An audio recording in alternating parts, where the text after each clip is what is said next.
Now to the issue of reproductive rights.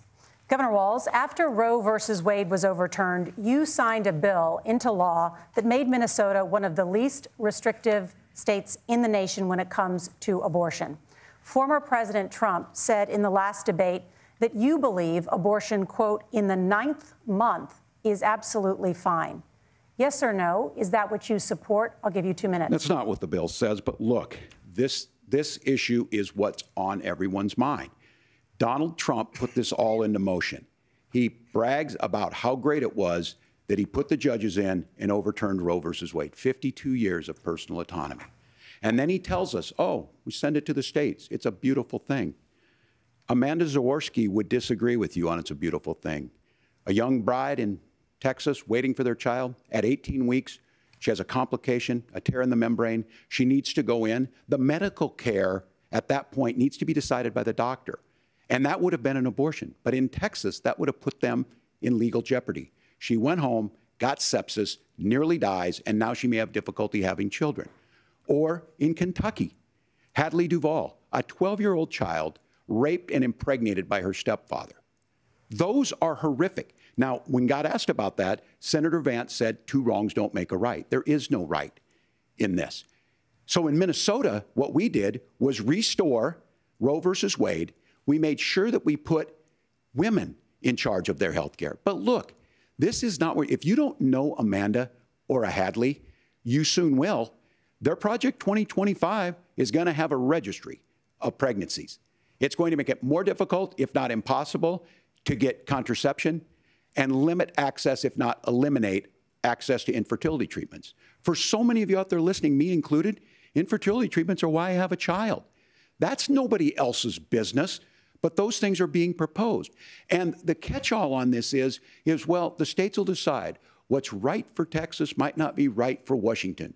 That's not how this works. This is basic human right. We have seen maternal mortality skyrocket in Texas, outpacing many other countries in the world. This is about health care. In Minnesota, we are ranked first in health care for a reason. We trust women. We trust doctors. Senator, do you want to respond to the governor's claim? Will you create a federal pregnancy monitoring agency? No, Nora, certainly we won't. And I want to talk about this issue because I know a lot of Americans care about it, and I know a lot of Americans don't agree with everything that I've ever said on this topic. And, you know, I grew up in a working class family in a neighborhood where I knew a lot of young women who had unplanned pregnancies and decided to terminate those pregnancies because they feel like they didn't have any other options. And, you know, one of them is actually very dear to me. And I know she's watching tonight, and I love you. And she told me something a couple years ago that she felt like if she hadn't had that abortion, that it would have destroyed her life because she was in an abusive relationship.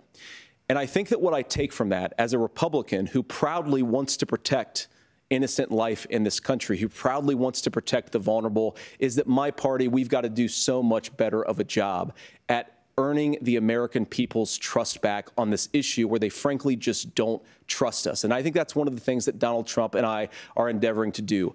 I want us as a Republican Party to be pro-family in the fullest sense of the word. I want us to support fertility treatments. I want us to make it easier for moms to afford to have babies. I want it to make it easier for young families to afford a home so they can afford a place to raise that family. And I think there's so much that we can do on the public policy front just to give women more options.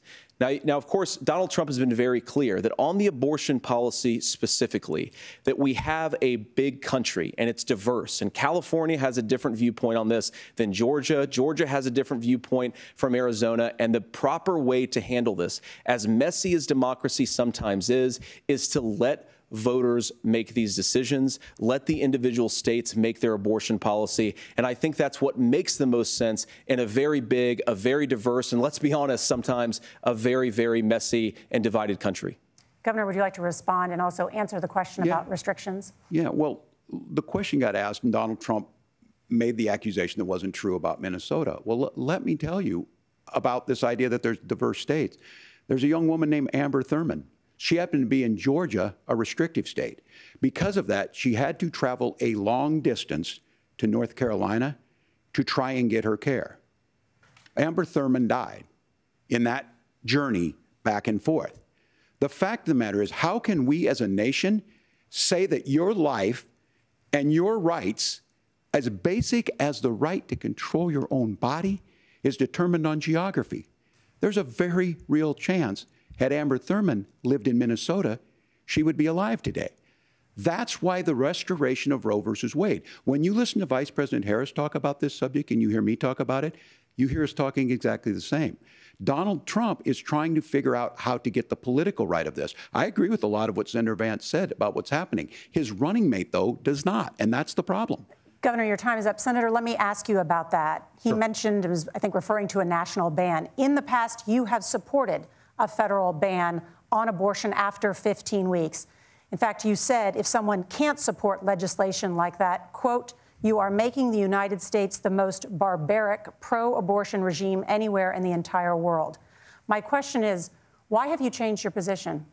Well, Nora, first of all, I never supported a national ban. I did when I was running for Senate in 2022 talk about setting some minimum national standard. For example, we have a partial birth abortion ban in place in this country at the federal level. I don't think anybody's trying to get rid of that, or at least I hope not, though I know that Democrats have taken a very radical pro-abortion stance. But Nora, you know, one of the things that changed is in the state of Ohio, we had a referendum in 2023, and the people of Ohio voted overwhelmingly, by the way, against my position. And I think that what I learned from that, Nora, is that we've got to do a better job at winning back people's trust. So many young women would love to have families. So many young women also see an unplanned pregnancy as something that's going to destroy their livelihood, destroy their education, destroy their relationships. And we have got to earn people's trust back. And that's why Donald Trump and I are committed to pursuing pro-family policies, making child care more accessible, making fertility treatments more accessible, because we've got to do a better job at that. And that's what real leadership is. Governor, your response. I'm going to respond on the pro-abortion piece of that. No, we're not. We're pro-women. We're pro-freedom to make your own choice. We know what the implications are to not be that. Women having miscarriages, women not getting the care, physicians feeling like they may be prosecuted for providing that care. And as far as making sure that we're educating our children and giving them options, Minnesota's a state with one of the lowest teen pregnancy rates. We understand that, too. We know that the options need to be available, and we make that true. We also make it, we're a top 3 state for the best place to raise children. But these two things to try and say that we're pro-children, but we don't like this, or you guys are pro-abortion, that's not the case at all. We are pro-freedoms for women to make their choices, and we're going, and Kamala Harris is making the case, to make options for children more affordable, a $6,000 child tax credit, but we're not going to base that on the backs of making someone like Amber Thurman drive 600 miles to try and get health care. Senator? May I respond to that? First of all, Governor, I agree with you. Amber Thurman should still be alive, and there are a lot of people who should still be alive, and I certainly wish that she was. And maybe you're free to disagree with me on this and explain this to me, but as I read the Minnesota law that you signed into law, the statute that you signed into law, it says that a doctor who presides over an abortion where the baby survives, the doctor is under no obligation to provide life-saving care to a baby who survives a botched late-term abortion.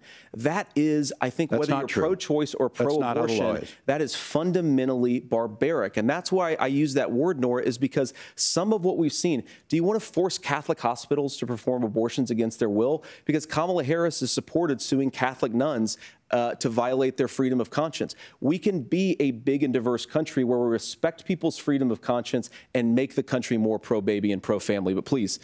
Yes, Governor, please respond. Look, this is one where there's always something there. This is a very simple proposition.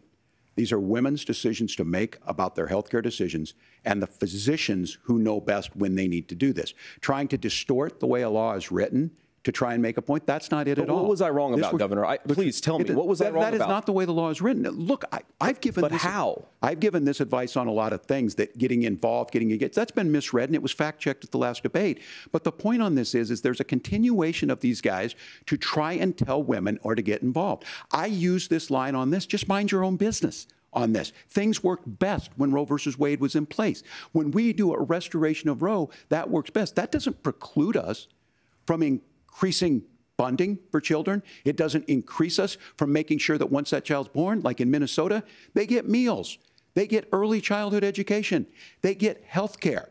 So hiding behind we're going to do all these other things when you're not proposing them in your budget. Kamala Harris is proposing them. She's proposing all those things to make life easier for families. I asked a specific question, Governor. You gave me a slogan as a response. It's not the case. It's not true. That's not what the law says. So they fact-checked it with President Trump. Gentlemen, there's a lot to discuss. We have to move on.